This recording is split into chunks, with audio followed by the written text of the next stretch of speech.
When ancient nations started to flourish, large amounts of resources were employed to produce lethal weapons of war. Even the smallest component of the war weapon required excellent critical thinking, sound analytics, and ingenuity.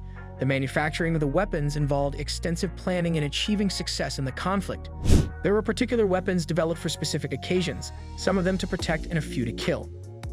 Let's find out in today's episode of Tech World the 10 most incredible ancient weapons ever existed. So what are you waiting for? Subscribe to the channel and hit the bell icon to get notified when we post videos. Let's get moving. Number 10. Shuriken. Shuriken was a lethal weapon that was small in size and came from Japan in 1956. It was also known as ninja stars or throwing stars and served as a hidden dagger. It had a star-like shape with a rounded middle and pointed edges.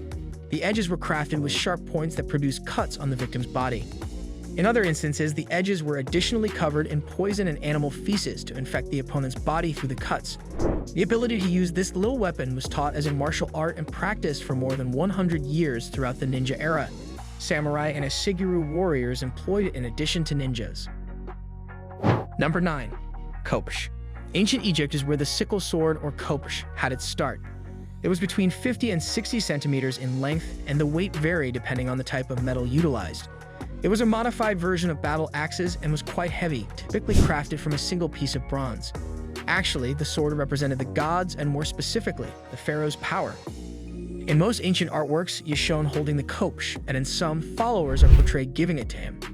This item had a sickle-like design, and its inner portion was utilized to disable enemies by trapping their weapons and arms with a curving blade, while the curved piece of the outer edge was surrounded by sharp edges that were utilized to hurt or attack the rival. Number 8. Urumi. Since the 6th century BCE, Urumi, also known as Chubtuval, has been utilized in Tamilakam. The weapon was a component of Kalaripayattu martial arts, an Indian fighting style that is among the most traditional. It was mostly utilized in one-on-one fights. It was created by combining several blades and connecting them to a handle. Sharp edges and flexible blades were combined with cutting anything or anyone with only a light touch. One of the most lethal weapons, Urumi demands a certain expertise to master. It may harm the swordsman if not handled properly. That's only someone with specialized training could use it. Number 7. Double-bladed halidi. Rajputs utilized the double-bladed halidi, which originated in Syria and India. It was created in the 18th or 19th century and was around 22 centimeters long. The weapon had a single handle in the center and 2 double-edged blades attached to its ends. Some halidis came in various shapes and were fastened to a metal band that resembled a knuckle duster and covered one of the handle's sides. A second blade would be connected to the knuckle duster, which could be used for both stabbing and slicing. The halidi was mostly utilized in battle, as well as in Rajput culture-specific religious rites. Number 6. Roman scissor. Roman gladiators utilized Roman scissors, which were created in ancient Rome about 100 AD and were given that name because they belonged to the scissors class of gladiators, mostly when they engaged in battle.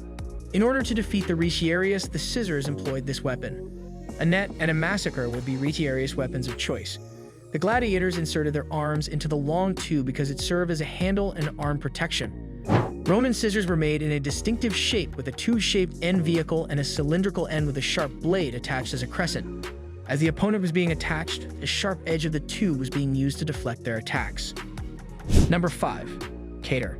The Katar, often referred to as the Bundi dagger or a push dagger, originated in southern India. Given that it was a single-shot killing weapon, it was among the most dangerous. The weapon was the one that Indian martial arts experts used the most. Most of the Tamil infantry groups known as Kalapadai carried it. It had an A-shaped grip and the appearance of a sharp knife. The middle and index fingers were used to grasp the handle. The blades, however, came in various shapes, some straight and some bent. The extremely sharp edge was typically used to stab the enemy. Additionally, it can penetrate enemy shield walls and defense. Due to the fact that they regarded it as a sacred object, people also used it as a form of worship throughout numerous rites and celebrations. Number 4. Shotel.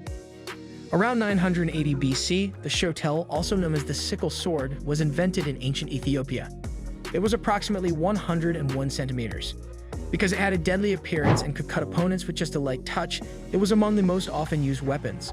Its design made it difficult for opponents to block it with a sword or shield of their own.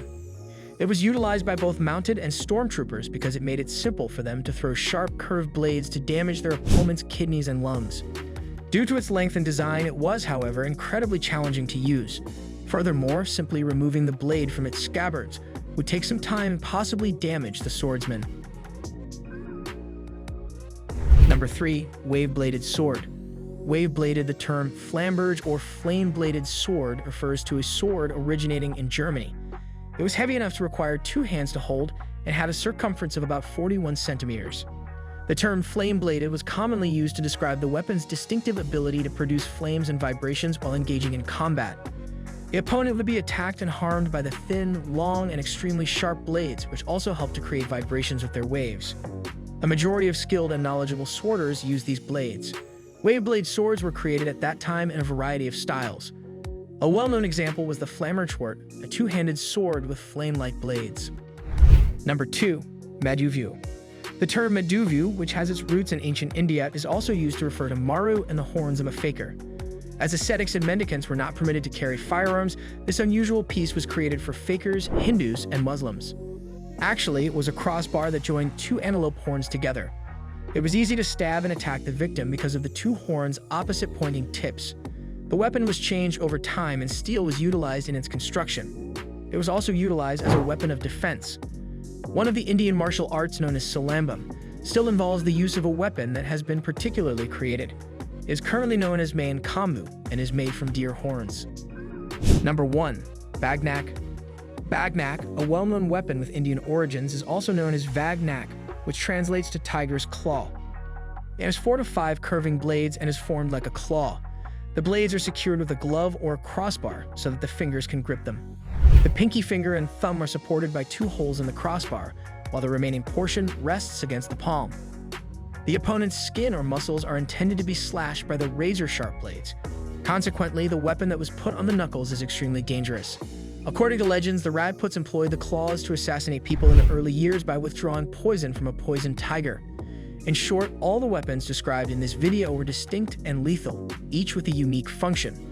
The majority of them, though in various sizes and shapes, were made of the same substance. Some of these weapons continue to be used today. These weapons had a significant impact during the battles. However, they have demonstrated quick modifications in their manufacturing and metalworking processes based on the soldiers' demands. Alright everyone, that's all I have for you for today. According to you, which weapon is more dangerous? Let us know your opinion in the comment section below. Do not forget to subscribe to our YouTube channel. Stay safe, and we will be back soon with another video.